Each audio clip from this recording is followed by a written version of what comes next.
गुरुर्देवो महेश्वरः गुरुर्साक्षात् परं ब्रह्म तस्मै श्री गुरुवे नमः। करारविन्देन पदारविन्दम् मुखारविन्दे विनिवेशयन्तं वटस्य पत्रस्य पुटे शयानं बालं मुकुन्दं मनसा स्मरामि। अन्नपूर्णे सदा पूर्णे शङ्करप्राणवल्लभे ज्ञानवैराग्यसिद्ध्यर्थं भिक्षां देहि मा पार्वती। आइए हनुमंत पधारिए कथा करो मति अनुसार प्रेम सहित गादी धरो विराजिए पवन कुमार। बोलिए नंदनंदन मुरलीधर भगवान की जय। राधा रानी सरकार की जय। हनुमान जी महाराज की जय। अन्नपूर्णा मैया की जय। आज सर्वप्रथम नंदनंदन मुरलीधर भगवान ऐसे मनमोहन कन्हैया जिनकी बांकी झांकी अमलात्मा बिमलात्मा उन संतों के हृदयों में निरंतर निवास करती है जो अनवरत सैकड़ों वर्षों से भगवान की तपस्या में हिमालय की कंदराओं में रत हैं। और ऐसे भगवान जो अपने भक्तों के हृदय में निरंतर निवास करते हैं, उनके चरणों में कोटिशः नमन वंदन। उनके वाम भाग में विराजता सृष्टि की शक्ति की एकमात्र आधारभूता जगत जननी जगदम्बा राधा रानी के चरणों में साष्टांग दंडवत। हमारी शक्ति की स्रोत, हमारे जन्म मरण सुख दुख पाप पुण्य लाभ हानि की एकमात्र कारण हमारी कुलदेवी जगत जननी जगदम्बा मैया अन्नपूर्णा के चरणों में बारंबार दंडवत। और माई से प्रार्थना कि आज श्री कृष्ण जन्माष्टमी के अवसर पर साधना टीवी के स्टूडियो पर देश की जो तमाम जनता, देश के जो तमाम भक्त भगवान की इस पावन चर्चा को श्रवण करें। आज मेरे मुखारविंद से वही अवगाहित कराएं जो उनकी इच्छा हो और मेरी वाणी में मैया आप निवास करें, ऐसी प्रार्थना और नित्य हम सब पर आशीर्वाद बनाए रखें। साधना टीवी के माध्यम से आज आप सभी भक्तजन जो श्री कृष्ण जन्माष्टमी के पावन अवसर पर भगवान की चर्चा सुनने के लिए अपने अपने टीवी चैनल स्क्रीन पर मोबाइल पर हमें देख रहे हैं, आप सबको सर्वप्रथम भगवान के अवतरण दिवस की बहुत बहुत शुभकामनाएं। और मैं बिहारी जी से प्रार्थना करता हूं कि आप सब निरंतर भगवान के चरणों में अनवरत आपकी प्रीति बढ़े और भगवान आपको यश कीर्ति लाभ संपदा धन धान्य इत्यादि से और हमेशा आपके घर में मंगल कार्य होते रहें। देखिए, आज अवसर ऐसा है श्री कृष्ण जन्माष्टमी का, हम लोग भी विचार करते हैं कि ये जन्माष्टमी क्यों है। क्योंकि जन्म और मृत्यु ये तो धरती के प्राणियों के लिए है। जो ब्रह्म है उसके लिए न जन्म है, उसके लिए न मृत्यु है, वो तो ब्रह्म जन्म और मृत्यु से परे है। आखिर भगवान का ये जो जन्म दिवस है, जन्माष्टमी है, हम लोग क्यों मनाते हैं? ऐसा विचार आप लोगों के मन में आता होगा। मेरे भाई बहन, भगवान निराकार रूप से, नित्य रूप से अपने गोलोक में विराजमान रहते हैं, लेकिन धरती पर जब उनके भक्तों को पीड़ा होती है, धरती पर जब धर्म का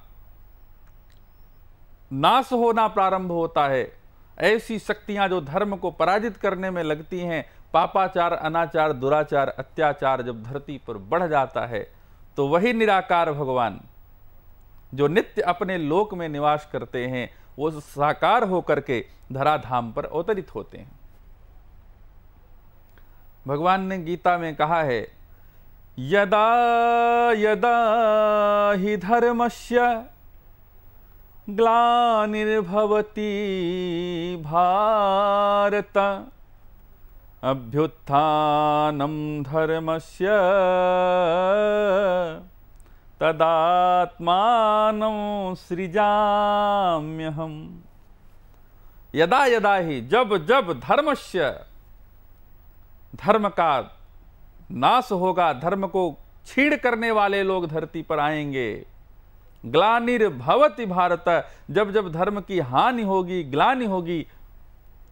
भारत यहां जो संबोधन है, मैंने अपनी कथाओं में चर्चा किया है, वो अर्जुन के लिए है, क्योंकि अर्जुन जो है वो उनके पूर्वज राजा भरत थे, जिसके नाते अर्जुन को भारत कहा जाता था। यहाँ पर बहुत जगह मतभेद है कि भारत अपने देश के नाते भगवान ने कहा, तो यहाँ भारत जो है वो अर्जुन का संबोधन है।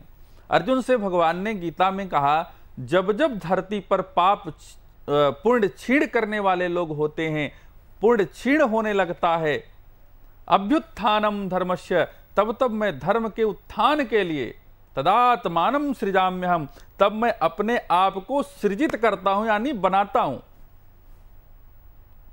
और भगवान एक ऐसा है जो खुद का सृजन करता है और खुद का विनष्टीकरण भी कर लेता है।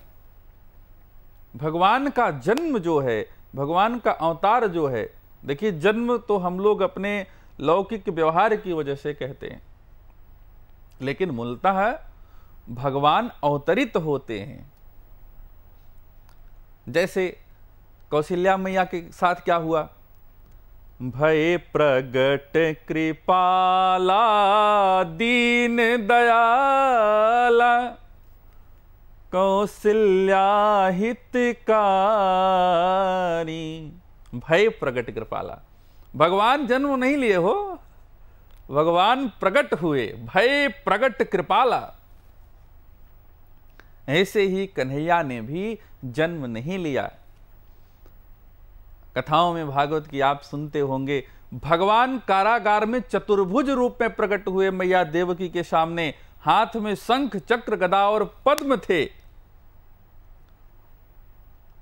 मैया ने कहा कन्हैया से, भगवान आप बालक रूप में आए, हमें मातृत्व का सुख प्रदान करें, मैं तो आपको संतान रूप में देखना चाहती हूं, और आप तो माता पिता के सामने बाप बन के आए हैं। भगवान ने कहा, मैया मैं इसलिए आया हूं, इस स्वरूप में पहले मैं अपनी व्यवस्था बताऊंगा। तो भगवान ने अपनी व्यवस्था में क्या बताया, वसुदेव जी से कहा कि आप हमें ले जा करके वहां नंद बाबा के यहाँ रख देना, वहां एक छोरी मिलेगी, एक कन्या नवजात मिलेगी, उसको ला करके यहाँ कंस के सामने प्रस्तुत कर देना। तो भगवान ने यहाँ जन्म नहीं लिया, भगवान ने अवतार लिया, भय प्रगट कृपाला। और भगवान अजन्मा है, हमेशा ध्यान रखना, भगवान जन्म और मृत्यु से रहित है। हाँ, जब भगवान को धर्म के उत्थान के लिए अपनी लीला करनी होती है, तब भगवान जन्म करने का, जन्म होने का एक अभिनय करते हैं। अब उसको हम लौकिक भाषा में भगवान का अवतरण दिवस मना लें या जन्माष्टमी मना लें, और आज जो हम जन्माष्टमी मना रहे हैं उसी कन्हैया के अवतरण दिवस की बात है, और उसी कन्हैया के अवतरण दिवस का ये पर्व है।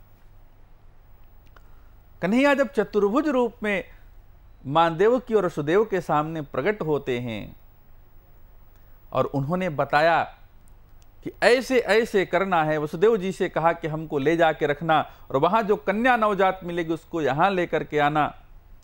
और देखो सारे बच्चे पैदा होते हैं तो रोते हैं।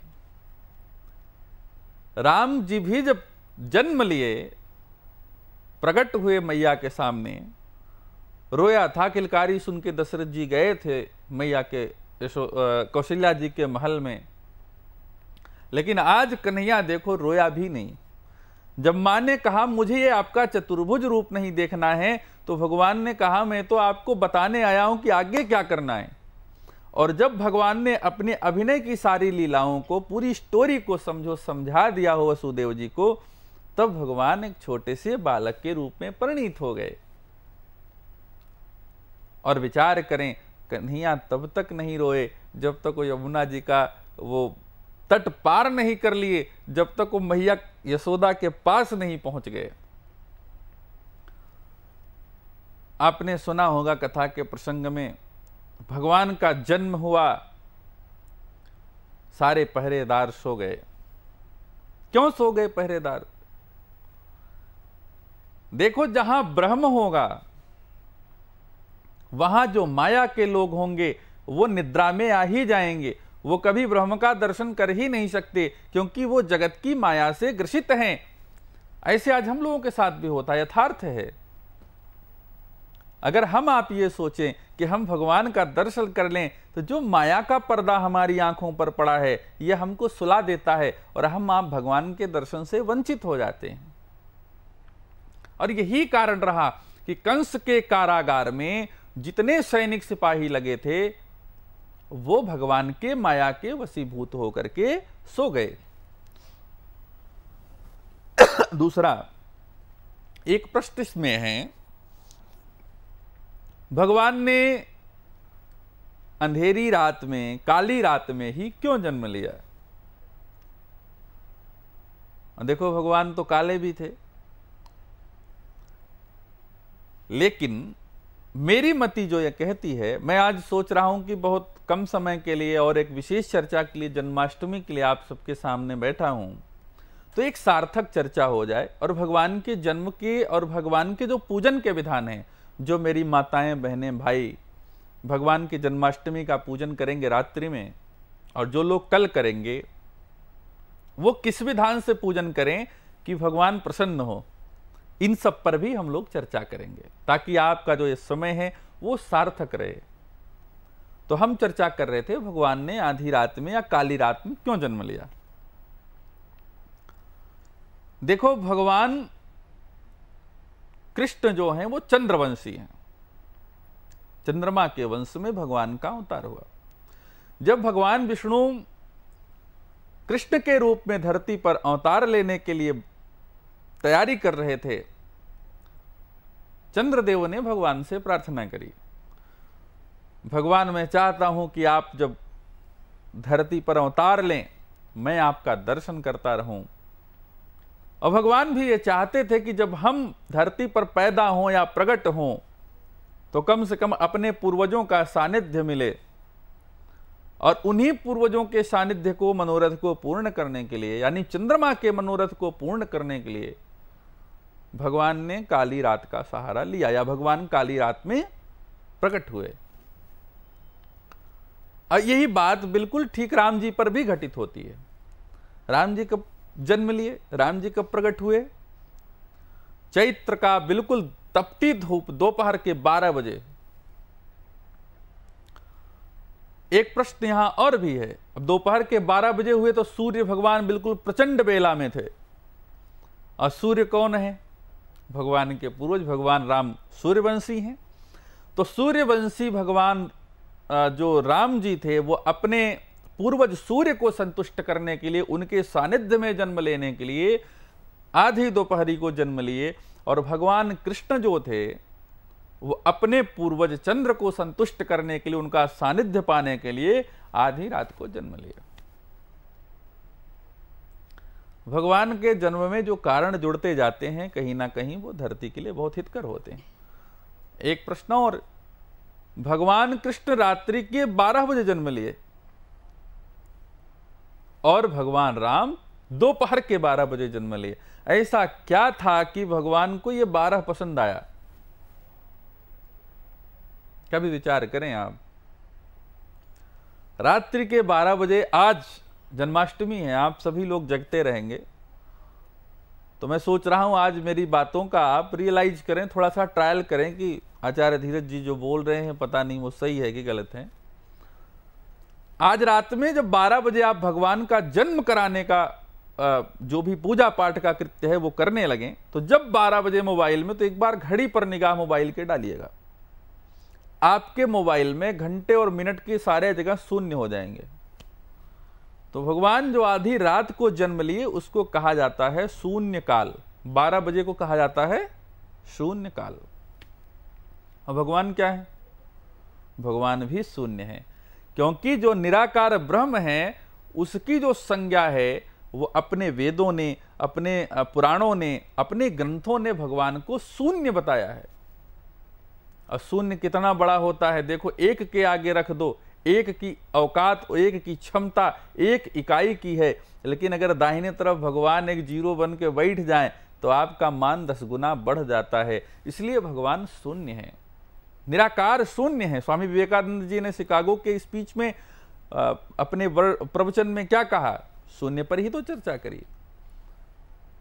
और शून्य की महिमा ऐसे भी है कि जब जीरो दिया मेरे भारत ने, दुनिया को तभी गिनती आई। और ये जीरो जो है, शून्य जो है, भारत ने क्यों दिया? क्योंकि ये शून्य जो ये ब्रह्म है ये भारत की ही देन है। ये भारत में ही सौभाग्य है जहां राम और कृष्ण जन्म लेते हैं। और इसीलिए भगवान ने 12 बजे जन्म लिया, क्योंकि भगवान का जो मानदंड है वो शून्य है। और देखिए भगवान कन्हैया के जन्म कितनी अद्भुत, देखो कन्हैया ऐसा नटखट है, इसके जन्म से लेकर के बाल लीलाओं तक। और जब भगवान अपना अभिनय संवरण कर रहे थे धराधाम से, तब तक आपको जितनी घटनाएं मिलेंगी, एक से बढ़कर एक आश्चर्यजनक घटनाएं भगवान ने अपने जीवन में की। अब देखो, पहली चीज तो भगवान अष्टमी को जन्म लिया, 8वीं तिथि है। 8वीं तिथि हमारे ज्योतिषी गणना के अनुसार से जया तिथि के रूप में मानी जाती है। और मेरा जहां तक ज्योतिष का अनुमान है, जया तिथि में जन्म लेने वाला बच्चा लगभग अजेय होता है, अगर उसके ग्रह नक्षत्र और सब बली हो तब। आप देख ले, नंदा, भद्रा, जया, रिक्ता, पूर्णा। पंचमी पूर्णा हो गई, षष्ठी फिर नंदा, सप्तमी फिर भद्रा, अष्टमी जया। तो भगवान ने अष्टमी का चयन किया जो जया तिथि के रूप में मानी जाती है। अच्छा, 8, अष्टमी मतलब 8। भगवान संतान कौन सी थे? जब कंस मैया देवकी को लेके विदा करने जा रहा था, आकाशवाणी ने क्या कहा? अय कंस, जिस बहन को ले जा रहे हो, इतने शान शौकत से विदाई कर रहे हो, इसकी 8वीं संतान ही तुम्हारे मृत्यु का कारण बनेगी। यहां क्या घटना हुई? यहां भी 8वीं संतान है, अष्टमी को पैदा हुए हैं। और भगवान का 8 का एक और संयोग बहुत सुंदर, भगवान की पटरानियां कितनी थी? 8। भगवान का जो 8 का संयोग है, सिद्धियां कितनी हैं? 8 है ना? तो मानो भगवान 8 सिद्धियों के मालिक हैं। पहर कितने हैं? 8। तो भगवान 8 पहर के मालिक हैं, 8 सिद्धियों के मालिक हैं। और भगवान को अष्टमी इसलिए प्रिय है कि ये जया तिथि है। और भगवान ने सारा समावेश, भगवान को 8 प्रिय लगने लगा तो उन्होंने अपनी 8 पटरानियों को भी रख लिया। आइए भगवान की चर्चा, जन्म का थोड़ा सा प्रसंग लेंगे और उसके बाद पूजा के विधानों पर चर्चा करेंगे। तो हमने पहले ही कहा कि यदा यदा ही धर्मस्य ग्लानिर्भवति भारत अभ्युत्थानम धर्मस्य तदात्मानं सृजाम्यहम्।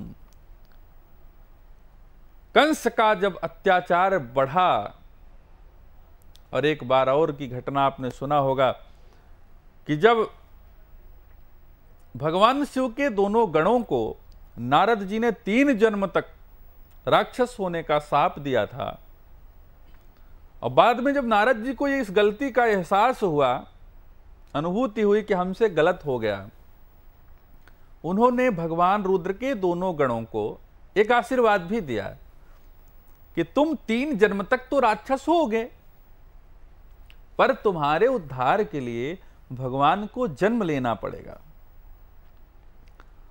और द्वापर में शिशुपाल और दंतवक्र के रूप में वही दोनों रुद्रगणों ने अवतार लिया था, जिनके उद्धार के लिए भगवान को धरती पर आना ही था। और कंस का अत्याचार जब धरती पर बढ़ा, धरती त्राहि त्राहि कर गई। आज कंस को लगने लगा कि पूरे मथुरा में सब लोग उसके विरोध में ही बात करते, अरे कंस बड़ा अत्याचारी है, कंस बड़ा पापी है, कंस बड़ा धर्मद्रोही है। कंस को लगा भैया मैं तो यहां जबरदस्ती राजा बना बैठा हूं, जनता में मेरा गुणगान नहीं हो रहा है, मेरे सब दुर्गुण गा रहे हैं, कुछ ऐसा काम करना चाहिए कि जनता को लगे यार कंस बहुत दयावान है, राजा कंस बहुत महान है, ऐसा कुछ काम करना चाहिए। कंस ने सोचा उसकी एक चचेरी बहन देवकी, क्यों न इसका विवाह करके पूरा यश लूट लिया जाए। मन में तो ये भावना नहीं है कि देवकी का विवाह बहुत विधि विधान से हो, चचेरी बहन है, लेकिन समाज में यश कमाना है, तो उस यश को लक्ष्य करके कि हमको यश की प्राप्ति हो, लोग हमारी बड़ाई करें, बखान करें, कंस ने बहन देवकी के विवाह की तैयारियां प्रारंभ की। महाराज वसुदेव से उनका विवाह तय हुआ। नियत तिथि पर विवाह कार्य जैसे संपादित हुआ, कंस ने कहा बहन चलो मैं तुम्हारे घर तक छोड़ के आता हूं। कंस ये समाज को दिखाना चाह रहा था कि मैं अपनी चचेरी बहन से कितना प्रेम करता हूं, ताकि मेरे दया की, मेरे प्रेम की, मेरे प्रीत की, मेरे सौहार्द की चर्चा पूरे मथुरा में हो। और जब इंसान, देखो हम लोगों के जीवन में मेरे भाई बहन यही घटनाएं हैं, जब हम झूठा यश पाने का प्रयास करते हैं, झूठे आडंबर समाज में फैलाते हैं, कहीं ना कहीं वो आडंबर हमारे लिए घातक होते हैं। हम ना चाहते हुए भी किसी की सेवा इसलिए कर रहे हैं ताकि अखबारों में मेरी फोटो छप जाए। ऐसी भावना आप लोगों के मन में कभी नहीं होनी चाहिए। और कंस के मन में यही भावना थी, आज मैं देवकी के लिए जो दिखावा कर रहा हूं, ये पूरे मथुरा की जनता के हृदय में मैं दया की मूर्ति बनकर के उभर जाऊंगा, लोग हमारी जय जयकार करेंगे। आज कंस ने कहा बहन चलो तुम्हारे घर तक छोड़ के आता हूं। देवकी को रथ पे बैठाया, वसुदेव को रथ पे बैठाया, स्वतः रथ की जैसे ही कमान संभाली, वैसे ही देवताओं ने सोचा अब अनर्थ हो रहा है, मथुरा के लोग इसको देवता मानने लगेंगे, अंदर से काला आदमी सबके मन में बहुत दयावान प्रतिष्ठापित हो जाएगा। बस देवताओं ने आकाशवाणी कर दी। और आकाशवाणी में क्या हुआ, जब किसी का पोल खोलना हो तो उसके खिलाफ कोई शब्द बोल दो, उसका असली चेहरा तुरंत सामने आ जाता है। देवताओं ने वही किया है। देवताओं ने आकाशवाणी की, ऐ कंस, जिस बहन को इतने प्रेम के साथ रथ में बैठा के लेके जा रहे हो ना, अपने जिस जीजा को इतने प्रेम से बैठा के ले जा रहे हो ना, इनकी 8वीं संतान तुम्हारे मृत्यु का कारण बनेगी। बस इतना आकाशवाणी सुनना था, कंस का असली चेहरा जनता के सामने आ गया। कंस ने झट से अपनी बहन देवकी के केस पकड़े, हाथ में खड्ग उठा लिया, मारने को उद्यत हो गया। जनता ने सोचा अरे ये तो वही महाराज कंस है जो अभी अपनी बहन को छोड़ने जा रहा था। इतने विधि विधान से विवाह की तैयारियां कराई, इतने साज सज्जा से विवाह कराया, देखो एक क्षण नहीं लगा, इसने विचार भी नहीं किया कि आकाशवाणी सही हो सकती है या गलत हो सकती है, इसने तो खड्ग उठा लिया। क्षमा करें, देवकी का केश जैसे ही कंस ने पकड़ा, खड्ग तान लिया,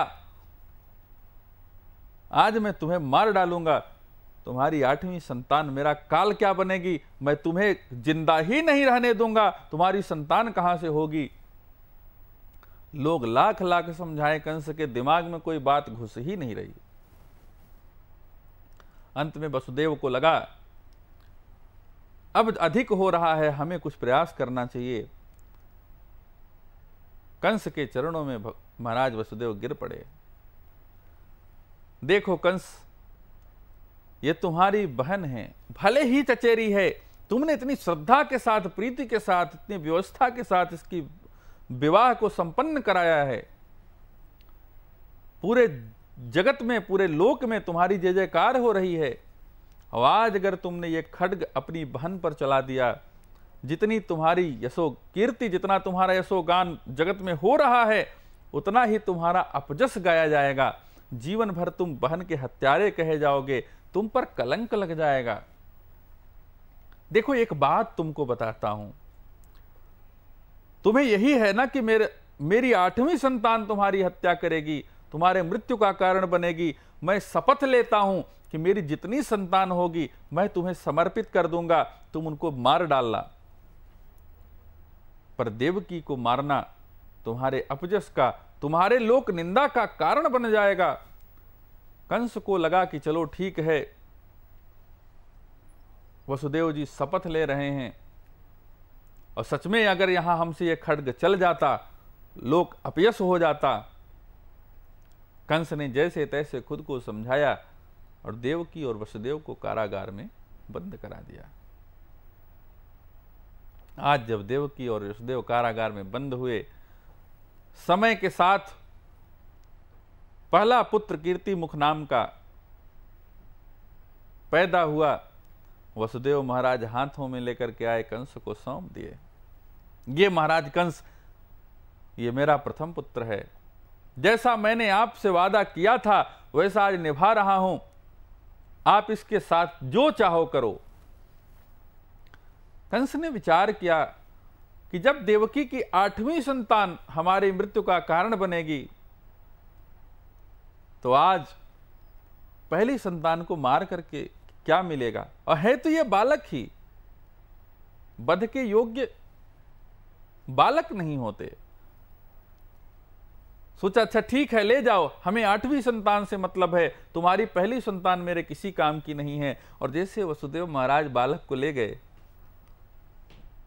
नारद जी तुरंत वीणा के साथ श्रीमन नारायण नारायण अपनी वीणा पर तान छेड़ते हुए कंस के राज दरबार में उतरे।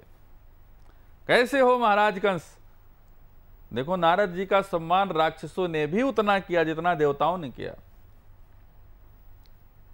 पूरे वेद पुराणों की घटनाओं को उठा लें, नारद जी को किसी एक राक्षस ने कभी परेशान नहीं किया। और जहां नारद जी मिल जाते, चाहे वह देवता होता चाहे वह राक्षस होता, सब नारद जी को प्रणाम करते, गुरु मान लेते। ऐसी योग्यता नारद जी में थी।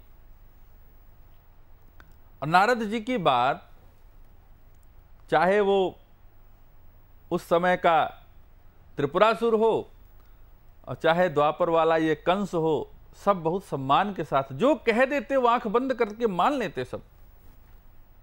नारद जी ने सोचा अगर इसके अंदर इतनी दया की भावना रहेगी, आज बच्चे को नहीं मारना चाहिए, ऐसी सोच इसके मन में आई, ये धार्मिक सोच है। अगर इसकी सोच धर्म के प्रति बढ़ती रहेगी तो इसका वध होना असंभव हो जाएगा, और राक्षस तो जितना जल्दी दुनिया से खत्म हो जाए उतना अच्छा है।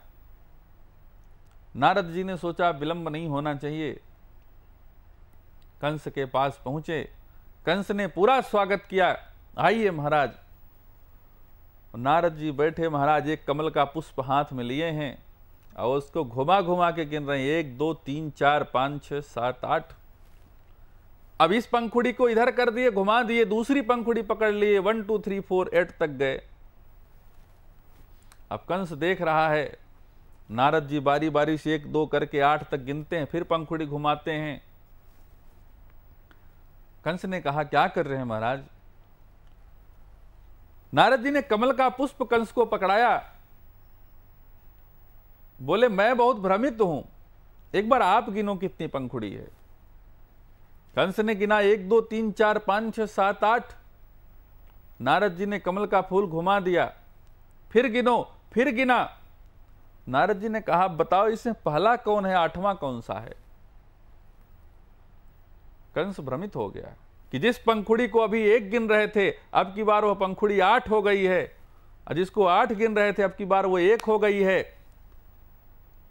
कंस ने कहा आप मुझे कुछ समझाना चाहते हैं, खुल करके बताने की कृपा करिए। नारद जी ने कहा देखो कंस, आज जिस पहली संतान को तुम छोड़ रहे हो, वसुदेव की पहली संतान को तुमने छोड़ दिया, ये भगवान ऐसा है, ये ब्रह्म ऐसा है, ये देवता ऐसे हैं जो हमेशा छल करते हैं। कभी पहली संतान 8वीं हो सकती है, कभी 8वां भी पहला हो सकता है, इस चीज को मत भूलना। कंस को लगा बात तो बिल्कुल सही कह रहे हैं, कहीं ऐसा ना हो ये पहला ही 8वां हो। झट से वसुदेव को बुलाए। वसुदेव जी फिर वह बालक लेकर के आए, और आज कंस ने उस बालक को धरती पर पत्थर पर पटका, उसका प्राणांत हो गया। ऐसे ऐसे करके कंस ने वसुदेव महाराज के 6 बालकों को मार दिया। और ये शापित 6 वसु थे जिन्हें उद्धार होना था, मैया देवकी के गर्भ से जन्म लेना था, तो आते ही इनका उद्धार हुआ। मैया देवकी के गर्भ में 7वें गर्भ के रूप में जब शक्ति आई, हलधर भगवान आए। कौन? शंकरषण जी। आज भगवान कृष्ण ने योगमाया का आवाहन किया। योगमाया से कहा देखो मैया देवकी के गर्भ में ये जो 7वीं संतान है, ये शंकरषण महाराज हैं, साक्षात शेषावतार हैं, इनको ले जाकर के गोकुल में रोहिणी मैया के गर्भ में स्थापित कर दो, और आप स्वतः यशोदा मैया के गर्भ में, योगमाया को भगवान ने निर्देशित किया कि आप स्वतः यशोदा मैया के गर्भ से जन्म लीजिए। और यही नहीं, जब आपको वसुदेव महाराज मथुरा लेके आएंगे और कंस आपको भूमि पर पटकने का प्रयास करेगा, तब आप आकाश में उड़ोगी और वहां से आप विंध्याचल में निवास करोगी। योगमाया ने भगवान के आदेश को माना। मैया देवकी के गर्भ से वो 7वीं संतान को माया से आकर्षित करके, संकर्षित करके रोहिणी मैया के गर्भ में स्थापित कर दिया, और स्वतः यशोदा मैया के गर्भ में स्थापित हुई। कंस को लग रहा था कि 7वीं संतान देवकी के गर्भ में आ गई है, लेकिन अब गर्भ विस्थापन हो चुका था, इसलिए जब कंस देखता तो उसको यह लगता है देवकी की 7वीं संतान, 7वां गर्भ नष्ट हो गया। 8वें की चिंता सताने लगी। और एक समय ऐसा भगवान देवकी मैया के गर्भ में आए, और जैसे भगवान मैया के गर्भ में आए, कारागार में जो अंधेरा छाया हुआ था, कारागार प्रकाशित होने लगा, मानो कोई देदीप्यमान दीपक जलाया गया हो, कोई एक सूर्य का आभा मंडल चमक रहा हो। ऐसे ही कंस के कारागार में उजाले बढ़ गए। कंस जब देखता, उसको यह आभास हो गया कि देवकी के गर्भ में हो न हो ये जो 8वां संतान आया है, ये कोई बहुत रहस्यमयी है, या कोई देव है जिसका आभा मंडल पूरे कारागार को प्रकाशित कर रहा है। पहरा टाइट कर दिया गया, चारों तरफ कड़े पहरेदार लगाए गए। देखो 1 मिनट किसी को नहीं सोना है। यह 8वीं संतान जिस क्षण जन्म लेगी, तुरंत मुझे सूचना होनी चाहिए। ये 8वीं संतान 1 मिनट जिंदा नहीं रहनी चाहिए। दिन और रात सबकी अलग अलग ड्यूटी लगी पहरेदारों की, इसलिए कि यह 8वीं संतान किसी भी हालत में बचना नहीं चाहिए। लेकिन भगवान की माया ऐसी, बहुत सुंदर समय आया, समय बीता। यही जो आज का दिन है, भाद्रपद का पावन महीना, कृष्ण पक्ष अष्टमी की पावन तिथि, रोहिणी नक्षत्र, बुधवार का दिन, सुंदर संयोग, सुंदर संयोग। आधी रात को गोविंद चतुर्भुज रूप में प्रकट हो गए। बोलिए मुरली मनोहर भगवान की जय। अष्टमी की रात जैसे भगवान चतुर्भुज रूप में प्रकट हुए, एक बार मैया देवकी और वसुदेव महाराज घबरा गए। अरे ये कौन है? भगवान ने कहा बोलो नहीं, अभी ये बोलने का समय नहीं है। मैं जितना बताता हूं उतना ध्यान से सुनो और जो कहता हूं वो करो। मैया देवकी और भगवान महाराज वसुदेव हाथ जोड़े खड़े हैं और नारायण उनको शिक्षा दे रहे हैं। देखो, अभी बिल्कुल डरने की बात नहीं है। जब तक मेरी 4 भुजाएं हैं, शंख चक्र गदा पद्म है, तब तक एक कंस नहीं, सैकड़ों कंस तुम्हारा बाल बांका नहीं कर सकते। लेकिन ध्यान रखना, जब मैं बालक रूप में आऊंगा तब आपको मेरी सुरक्षा व्यवस्था का ध्यान देना होगा। अभी तो मैं सक्षम हूं कि एक नहीं 100 कंस आएगा तो कारागार में मैं निपट लूंगा। देखो, अभी जब मैं बालक रूप में परिणीत होऊंगा, आप मुझे ले जाना। वहां गोकुल में नंद बाबा के घर यशोदा मैया के पास एक बालिका होगी, वहां रख करके उस बालिका को उठा करके लाना और वो महाराज कंस को 8वीं संतान बता करके दे देना। भगवान ने अपने अभिनय की सारी कहानी, सारा स्क्रिप्ट, जैसे एक डायरेक्टर अभिनय करने वाले जो भी कलाकार होते उनको समझाता है कि इसके बाद ये करना, इसके बाद ये करना, वैसे आज भगवान ने सारे अभिनय की स्क्रिप्ट देवकी और वसुदेव को समझा दिया।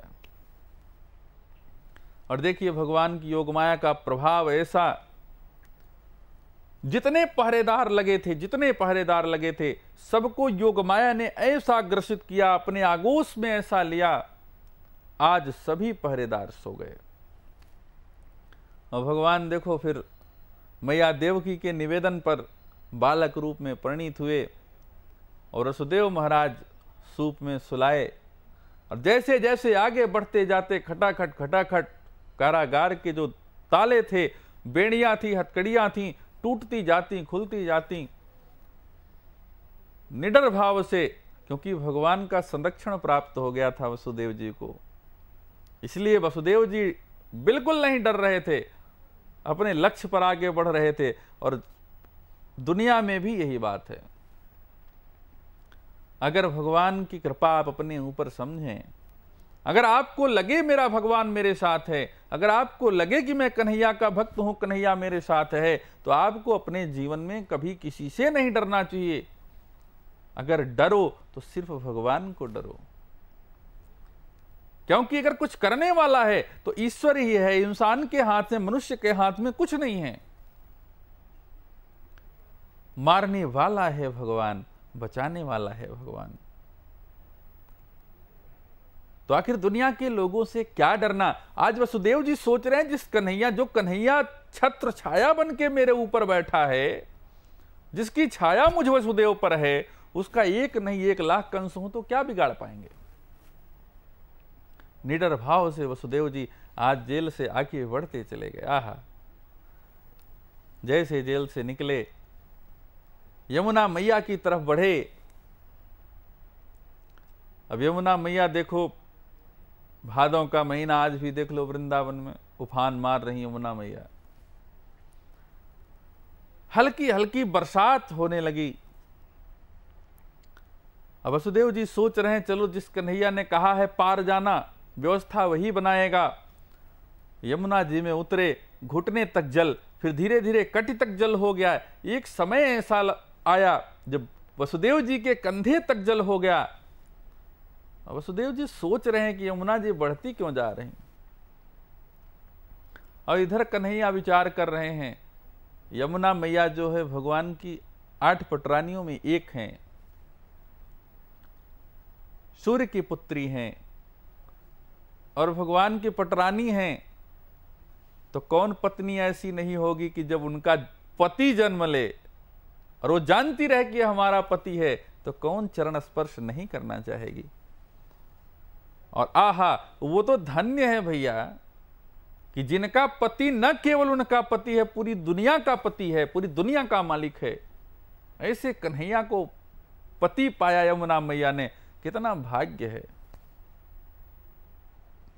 आज यमुना मैया सोच रही है थोड़ा और ऊपर जाऊं, भगवान के चरण स्पर्श हो जाएं।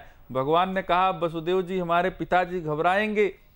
भगवान ने अपने चरणों को बढ़ा दिया और यमुना मैया जैसे ही चरणों का स्पर्श पाई वैसे ही नीचे उतर गई। वसुदेव जी आगे बढ़ने लगे।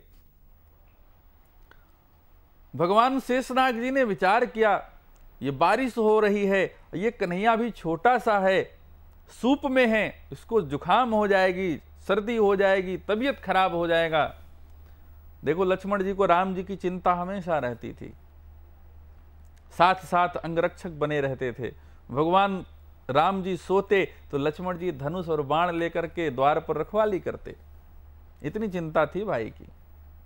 और द्वापर में यद्यपि वो बड़े भाई के रूप में, संकर्षण के रूप में अवतार ले चुके हैं, लेकिन अब तो छोटा सा जो भाई जन्म लिया है उसकी सुरक्षा व्यवस्था देखनी है। और जब मेघ भगवान से दर्शन करने के लिए हल्का हल्का बारिश करते हैं, शेषनाग ने सोचा कि इनको जुखाम सर्दी न हो जाए इस बारिश से, और आज ऐसे अपने फनों से कन्हैया के ऊपर मानो छाता उड़ाया जाए, ऐसा छत्र बन करके शेषनाग कन्हैया के पीछे पीछे लग गए।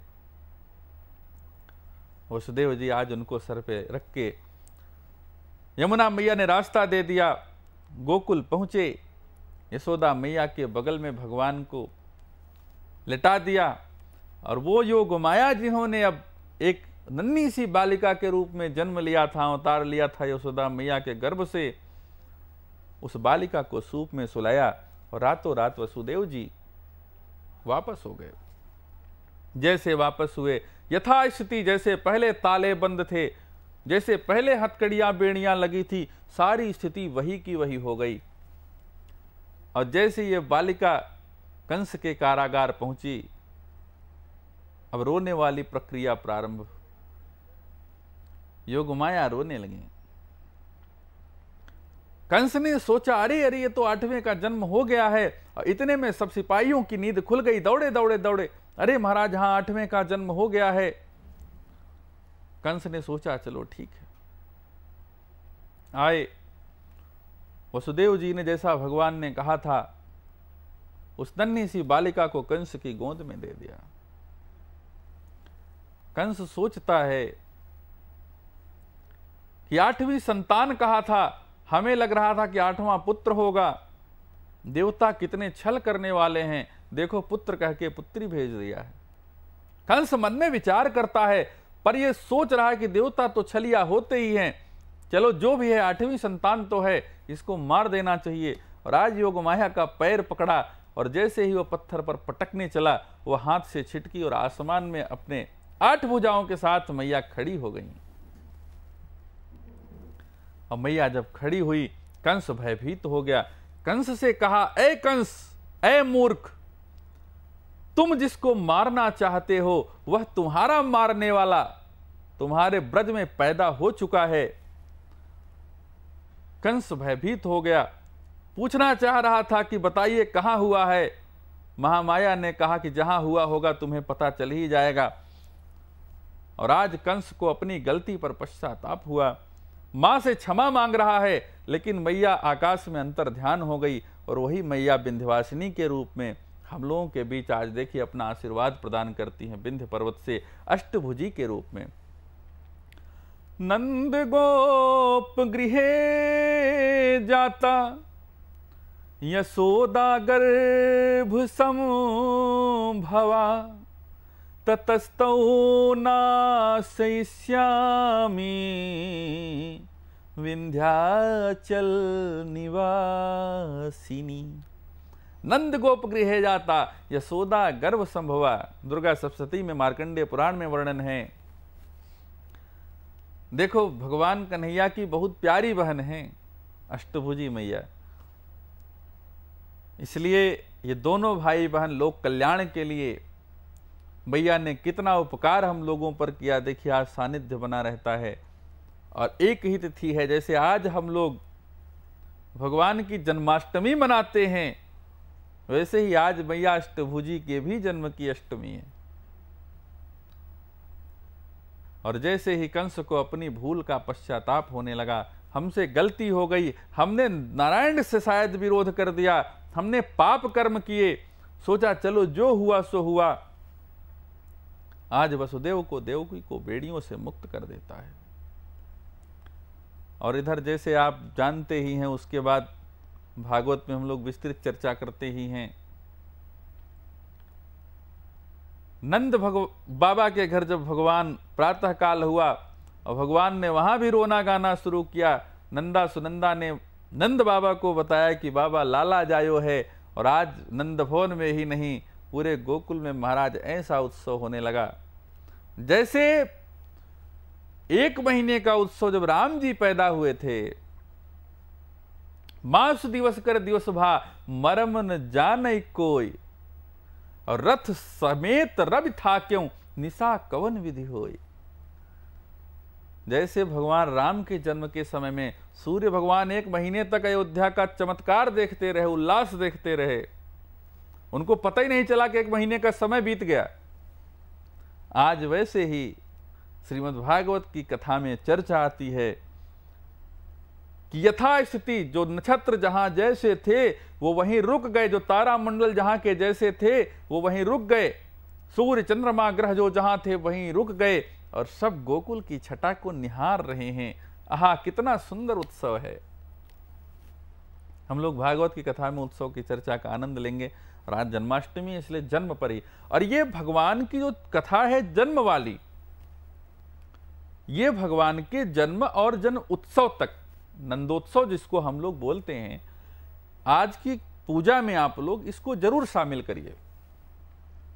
अगर कोई कहने वाला कथाकार कथा व्यास आपके पास हो तो उससे सुनिए, ना हो तो टीवी में सुनिए, ना हो तो मोबाइल में सुनिए। आज भगवान के जन्म की पावन कथा होनी चाहिए, और इसीलिए हम भी आपको सुना रहे हैं कि भगवान का जन्म हो तो भगवान का गुणगान ना हो तो आनंद नहीं आएगा। भगवान जब नंद बाबा के यहां अपनी लीला करने लगे, सारे ब्रजवासी आनंद में, आज जहां देखो सब दही दूध मक्खन की कीच मचे, खूब आनंद होए रहे। और उसके बाद की सारी कथा, जैसे पूतना का आना और भगवान ने कैसे कैसे पूतना उद्धार किया, तमाम सक्टासुर, बकासुर, अघासुर, धेनुकासुर, अरिष्टासुर, सबको भगवान ने उद्धार करा। एक समय आया जब भगवान ने कंस मामा का भी उद्धार कर दिया। मेरे भाई बहन, आज जन्माष्टमी का पावन पर्व है, भगवान की अब मंगलमय। देखो, भगवान की जब कोई भी कथा करो, समय कम हो तो भगवान के जो मंगल के अवसर हैं, राक्षसों का गुणगान कम हो, भगवान के मंगल अवसरों की चर्चा ज्यादा होनी चाहिए। भगवान के जन्म की कथा हो, भगवान के विवाह की कथा हो, ऐसे दिन की कथा हो जिस दिन भगवान स्वतः उल्लासित रहते हैं।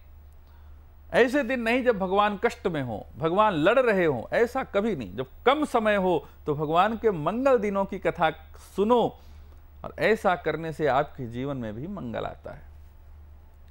तो आज जो मेरे भाई बहन व्रत हैं जन्माष्टमी पर, उन्हें मैं कुछ पूजन के विधान, यद्यपि आप सब लोग जागृत हैं, चूंकि ये बहुत बड़ा पर्व है हमारे सनातन धर्म का, लेकिन फिर भी 2-3 चीजों पर मैं विशेष आप सबका आकर्षण करना चाहूंगा। एक, पहला तो मेरा सब्जेक्ट, मेरा विषय ये रहा कि आज भगवान के जन्म की कथा आपको जरूर सुननी चाहिए। दूसरा, भगवान का अभिषेक। जैसे हम लोग श्रावण के महीने में भगवान शिव का रुद्राभिषेक करते हैं, और जैसे भगवान शिव अभिषेक का फल देते हैं, वैसे ही सभी देवी देवताओं के अभिषेक का विधान है। तो आज आप सभी अपनी पूजा में भगवान का जिस भी विग्रह की पूजा आप कर रहे हो, ज्यादातर घरों में लड्डू गोपाल हैं, और आज लड्डू गोपाल को रख करके सब लोग बढ़िया उत्सव मनाएंगे चकाचक। और जिनके घरों में भगवान का साक्षात संगमरमर का विग्रह है, जिनके घर में धातुओं का विग्रह है, सब भगवान का जन्मोत्सव मनाएंगे तो सब उसी प्रकार से उसी विग्रह पर जन्मोत्सव में ही भगवान का अभिषेक अवश्य करें।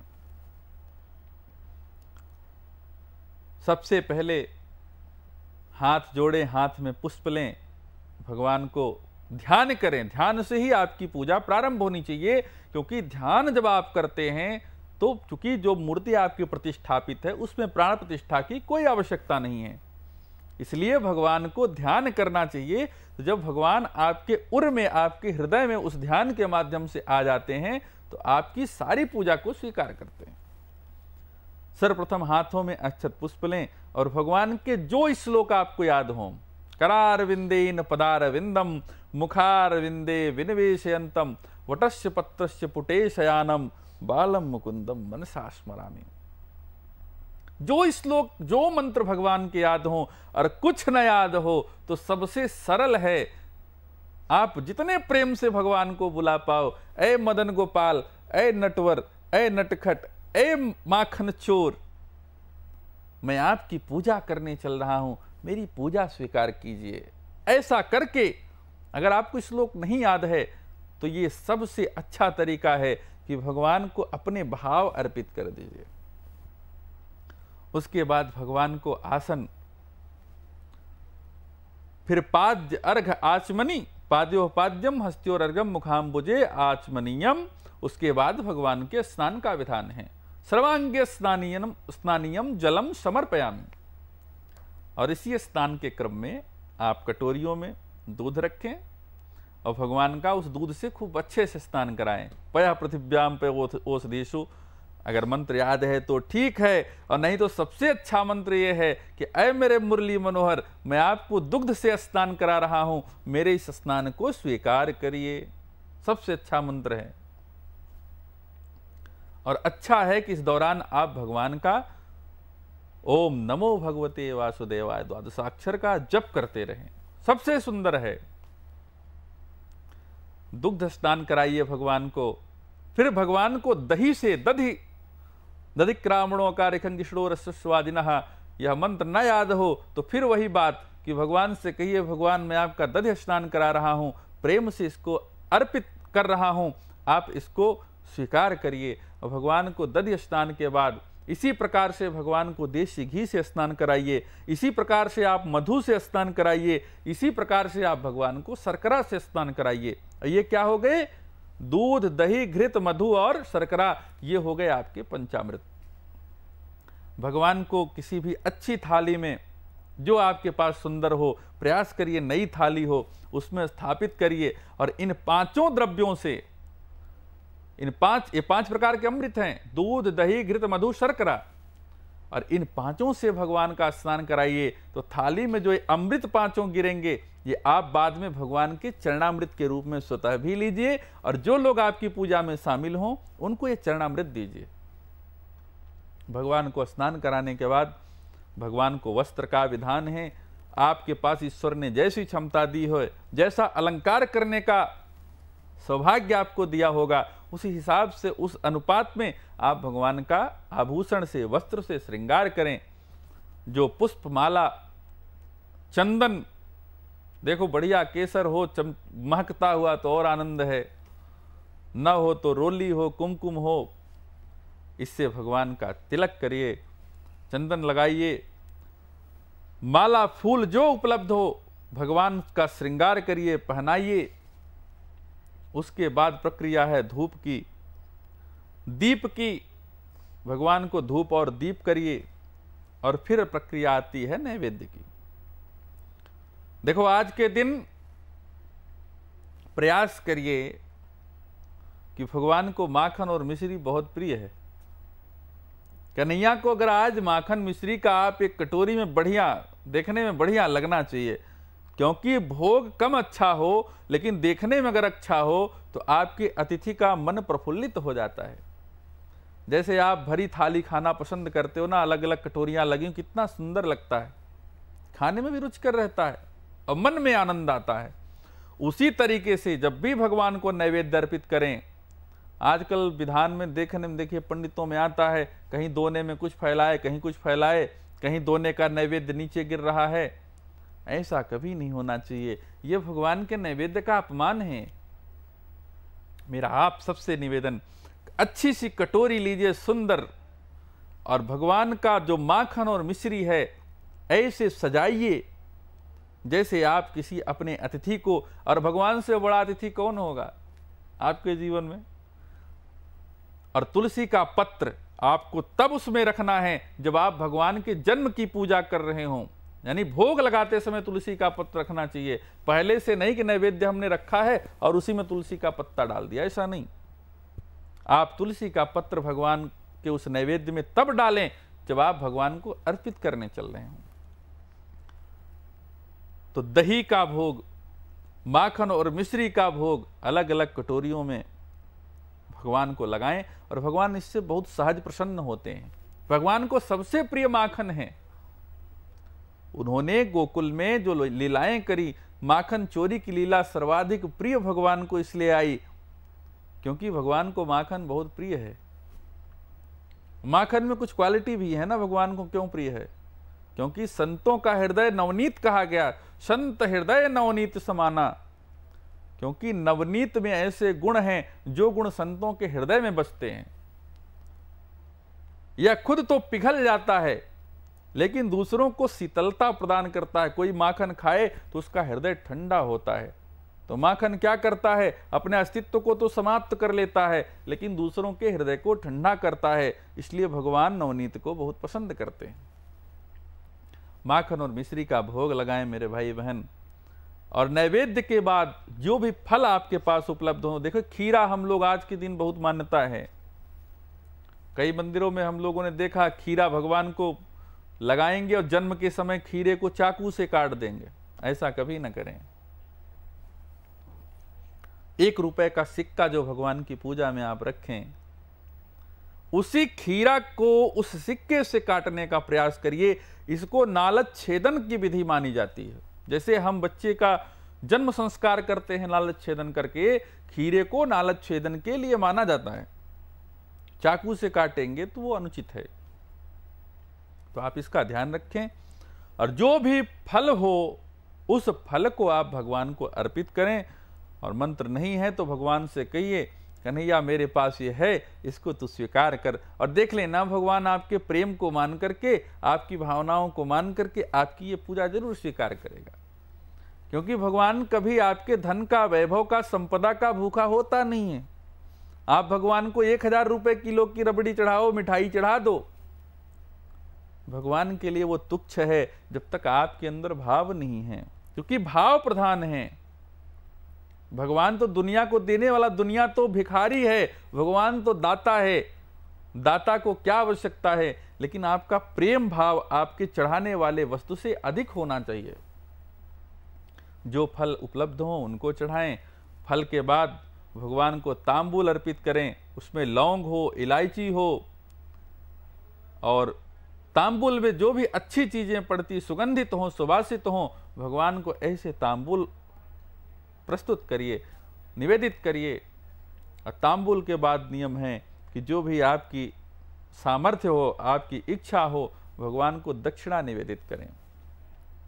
अब भोजन के बाद दक्षिणा ब्राह्मणों को भी प्रिय है, उसी तरह से भगवान को प्रिय है। क्योंकि दक्षिणा के बारे में कहा जाता है, यज्ञ भगवान की पत्नी है दक्षिणा। जब तक यज्ञ में दक्षिणा को शामिल नहीं किया जाता है तब तक आपकी पूजा, आपका यज्ञ सार्थक नहीं होता है। और कहा भी जाता ना, कृताया पूजाया 7 गुण्यार्थे द्रव्य दक्षिणाम समर्पयामि। की हुई पूजा में यदि कोई न्यूनातिरिक्त दोष आता है, कम ज्यादा का दोष आता है, कोई सामग्री कम हो गई है, कोई विधान कम हो गया है, तो ये दक्षिणा उसकी प्रतिपूर्ति के लिए निवेदित किया जाता है। इसलिए दक्षिणा जो आपके सामर्थ्य में हो आप भगवान को निवेदित करें। तो आज जैसा कि मैंने बताया कि भगवान को माखन मिश्री बहुत प्रिय है, भगवान को निवेदित करें, अर्पित करें। और कन्हैया का जितना अच्छा उत्सव आप अपने बच्चे का बर्थडे मनाते हैं, उतना बढ़िया उत्सव भगवान का होना चाहिए। और भगवान की जो जन्म की कथा है आप लोग जरूर सुने। देखिए आज मैं अपनी बात को यहीं समाप्त करूंगा, विश्राम लूंगा। आगे फिर कथाओं के माध्यम से हम लोग चर्चा करेंगे। एक बार फिर से मैं आप सबको, जितने देशवासी साधना चैनल के माध्यम से हमें सुन रहे हैं, सबको भगवान के जन्म की, भगवान के अवतरण की बहुत बहुत शुभकामनाएं। और जो आज मैया का जन्म हुआ, अष्टभुजी मैया का, उनके भी जन्म की आप सबको बहुत बहुत शुभकामनाएं। आप निरंतर हंसते रहें, प्रसन्न रहें, मुस्कुराते रहें और बिहारी जी अपने चरणों में स्थान दे। इन्हीं सभी शुभकामनाओं के साथ जय श्री राधे, जय श्री कृष्ण।